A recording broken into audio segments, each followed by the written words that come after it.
या फिर विवर्तन। ठीक है, अब हम सबसे पहले तो डिफ्रैक्शन के बारे में समझते हैं क्या होता है। डिफ्रैक्शन, फर्स्ट हमने पढ़ा है रिफ्लेक्शन।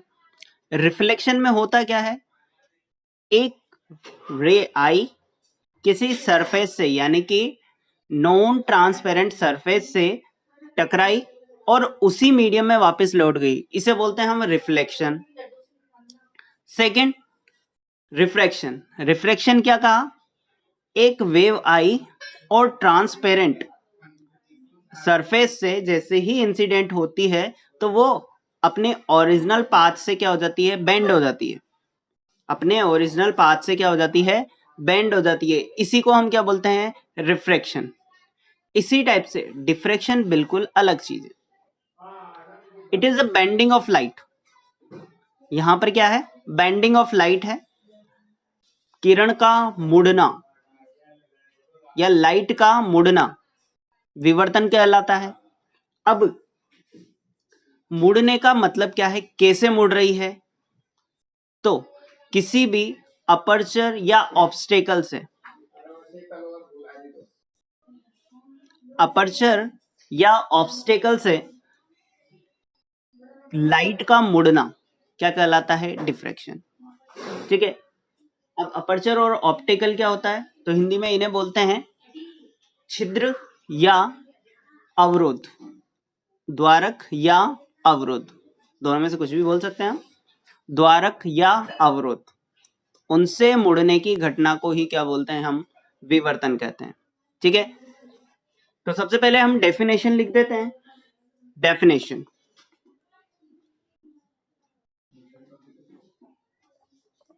चलिए,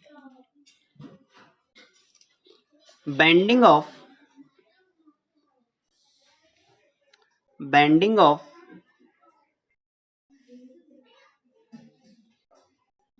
वेव्स। अच्छा, मैंने लाइट का बोला है, तो लाइट एक वेव फॉर्म ही है। ठीक है ना, लाइट को हम वेव भी बोलते हैं और रे भी बोलते हैं। तो bending of wave from any aperture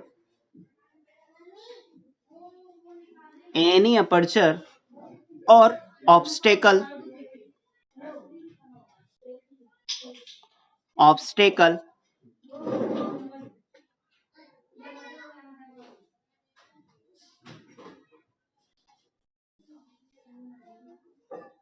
हाँ, क्यों बिना लिखे चल जाएगा क्या काम, लिखना तो पड़ेगा ना।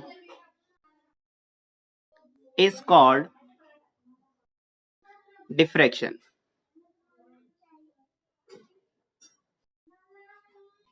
Is called diffraction.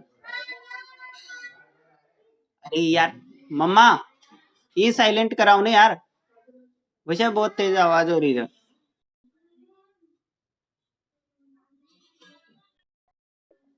It is discovered by Grimaldi in 1665। 1665 में इसकी खोज हो गई थी। ग्रिमाल्डी साइंटिस्ट है जिन्होंने डिफ्रैक्शन की खोज की भाई। ठीक है, next is necessary condition.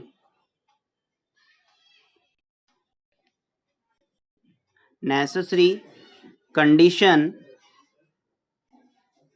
For diffraction. Diffraction के लिए नेसेसरी कंडीशन क्या है भाई,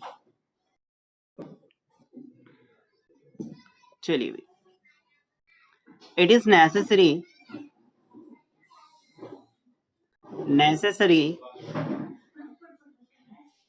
for diffraction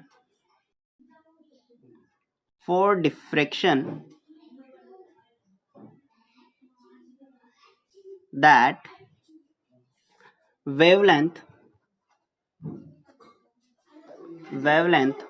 of wave should be greater और equal to size of aperture और ऑब्स्टेकल। तो हमने क्या कहा कि नेसेसरी कंडीशन क्या है कि हमारे पास जो लाइट वेव आ रही है उस लाइट वेव का जो हमारे पास वेवलेंथ है it should be greater than और equal to width of aperture या साइज ऑफ अपर्चर और obstacle. What is a width और साइज ऑफ अपर्चर और ऑब्स्टेकल। ठीक है, अपर्चर और ऑब्स्टेकल की विड्थ कम होनी चाहिए वेवलेंथ से। अब आप लोगों को पता होना चाहिए कि जो हम लेमडा निकालते हैं वो बहुत कम होती है भाई, लेमडा जो होती है वो बहुत कम होती है। तो इसका मतलब ये है कि हमारे पास जो साइज है अपर्चर की हो या ऑब्स्टेकल की हो वो भी बहुत कम होनी चाहिए। ठीक है, लेमडा हम कौन से ऑर्डर में काउंट करते हैं तो हमें पता है ये लगभग एंगस्ट्रॉन या सेंटीमीटर या मिलीमीटर के ऑर्डर की होती है भाई वेवलेंथ। ठीक है, और अपर्चर अगर इसी साइज का या फिर इससे कम लिया जाए तो ही आपके डिफ्रैक्शन शो होगा, अदरवाइज नहीं होगा।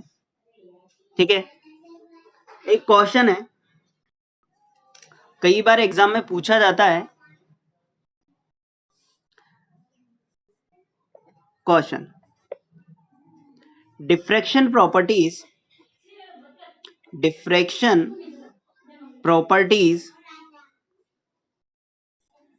in light wave is low as compared to sound wave।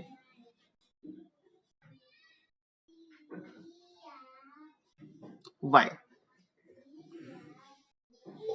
ठीक है, डिफ्रैक्शन प्रॉपर्टी लाइट वेव की कम होती है भाई as compared to sound wave. अगर आप इसको आसानी से समझें तो मतलब ये है कि लाइट वेव आसानी से डिफ्रैक्शन शो नहीं करता है जबकि साउंड वेव आसानी से डिफ्रैक्शन शो कर देता है। ये है भाई इस क्वेश्चन का मीनिंग। तो आपको ये बताना है कि ऐसा क्यों होता है भाई, लाइट वेव तो डिफ्रैक्शन शो नहीं कर पाता है आसानी से लेकिन साउंड वेव कर देता है। तो भाई अब आपको थोड़ा सा ध्यान देना होगा, अगर साउंड वेव और लाइट वेव की बात करें तो इनकी जो वेवलेंथ होती है वो लाइट वेव में आपके एंगस्ट्रॉन के ऑर्डर की होती है जबकि साउंड वेव में आपके ये लगभग मिलीमीटर सेंटीमीटर के ऑर्डर की होती है। ठीक है, जैसे कि हम बात करते हैं कि भाई लाइट वेव में हमारे पास एंगस्ट्रॉन के ऑर्डर की तो लैम्डा होगी, साउंड वेव में मिलीमीटर या सेंटीमीटर के ऑर्डर की होगी। अब आपको ये पता होना चाहिए कि अपर्चर की जो विड्थ होती है वो किस ऑर्डर की होती है। तो अपर्चर की विड्थ या तो सेंटीमीटर में होगी या फिर मीटर में होगी, सेंटीमीटर या फिर मीटर, तो इस ऑर्डर की होती है भाई। अब आप खुद देखो ये ज्यादा बड़ा है या फिर ये ज्यादा बड़ा है, ऑब्वियसली बात है ये ज्यादा बड़ा होगा। ठीक है, कंपैरिजन टू दिस, यानी कि लैम्डा इज लेस देन ए। क्या ये डिफ्रैक्शन की कंडीशन है क्या? नहीं, डिफ्रैक्शन के लिए होना क्या चाहिए, लैम्डा इज ग्रेटर देन ए और इक्वल टू ए। अब एंगस्ट्रॉन का मीनिंग क्या होता है, 10⁻⁻10 मीटर। इसमें क्या होगा 10⁻⁻2 बोल दो या 1 बोल दो, इस ऑर्डर की होती है। तो यहां पर एज कंपेयर टू तो बहुत ज्यादा डिफरेंस है दोनों में। लेकिन अगर मैं साउंड वेव की बात करूं तो साउंड वेव मिलीमीटर के ऑर्डर की है या सेंटीमीटर के ऑर्डर की है, तो जो कि किसके इक्वल है, लगभग लगभग आपके अपर्चर के ऑर्डर की होती है। तो मतलब साउंड वेव में तो लेमडा जो है वो लगभग ए के इक्वल होगा, लेकिन लाइट वेव में लेमडा जो है ए से कम होता है भाई। इसी वजह से ये लाइट वेव डिफ्रेक्शन आसानी से शो नहीं करती है, जबकि साउंड वेव डिफ्रेक्शन आसानी से शो कर देती है भाई। ठीक है, समझ में आया होगा ये। लाइट वेव में जो वेवलेंथ होती है वो एंगस्ट्रॉन के ऑर्डर की होती है, जबकि विड्थ ऑफ अपर्चर और ऑब्स्टेकल वो क्या होती है, सेंटीमीटर या मीटर के ऑर्डर की होती है, जिससे हमारे पास लेमडा इज लेस देन ए है तो डिफ्रेक्शन शो नहीं करेगा। साउंड वेव मिलीमीटर के ऑर्डर की वेवलेंथ रखता है और सेंटीमीटर के ऑर्डर की विड्थ रखता है, तो यहाँ पर लगभग लगभग सेम होने की वजह से हमारे डिफ्रेक्शन शो हो जाता है। ठीक है, चलिए भाई इसकी थ्योरी लिख लेते हैं अपन as a notes. Answer, wavelength of wavelength of sound wave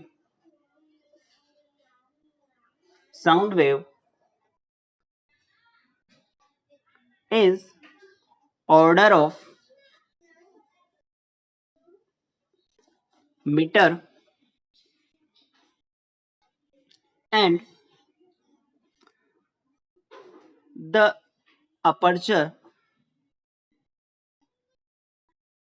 or obstacle size r of obstacle size r of order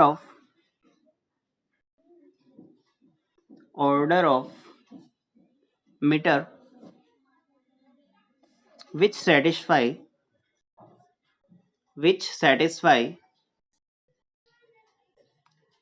the necessary condition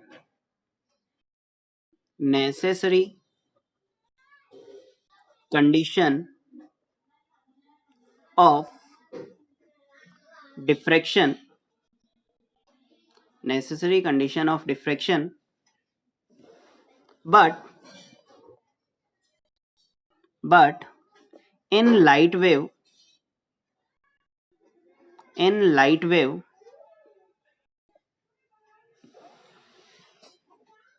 but in light wave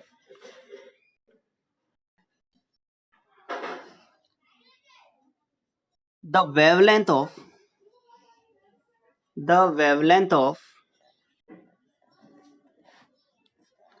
light wave is order of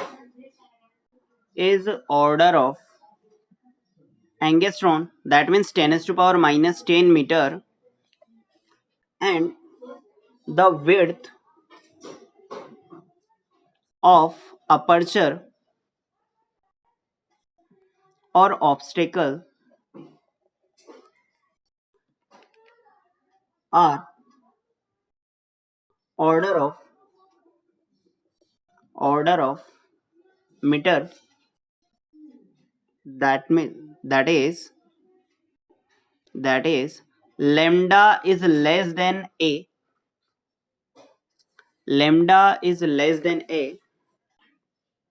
which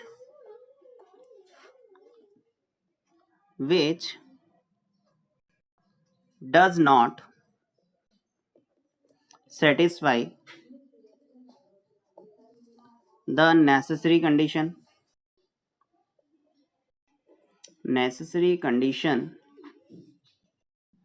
of diffraction.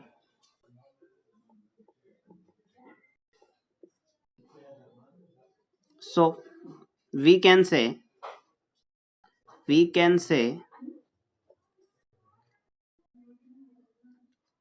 sound wave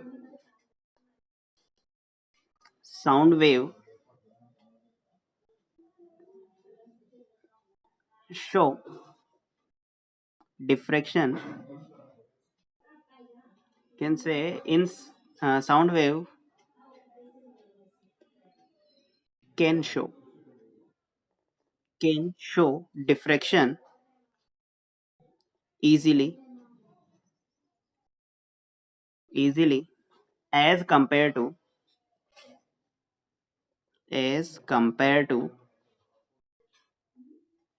light wave. ठीक है, तो ये आपके necessary condition और इस question का answer हो जाता है।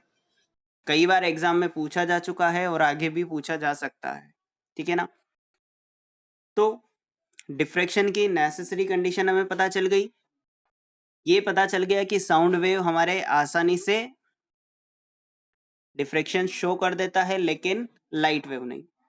अच्छा, यहां तक जो हमने पढ़ा है इसमें ये हमें पता चल रहा है कि लाइट वेव तो शो नहीं करती है लेकिन साउंड वेव करती है। लेकिन आगे देखना, जितने भी हम देखते हैं कि भाई हमारे पास डिफ्रैक्शन इस टाइप से हो रहा है, डिफ्रैक्शन इस टाइप से हो रहा है, तो वहां पे हम ज्यादातर लाइट वेव ही यूज करते हैं। वहां पर क्या करते हैं, लाइट वेव ही यूज करते हैं, क्योंकि उसमें हम आसानी से ये समझ सकते हैं कि हमारे पास इफेक्ट क्या हो रहा है, क्योंकि वहां पर लाइट हम शो कर सकते हैं। अगर कहीं पे हमारे पास लाइट नहीं आ रही है मतलब कि डार्क आ रहा है, अगर लाइट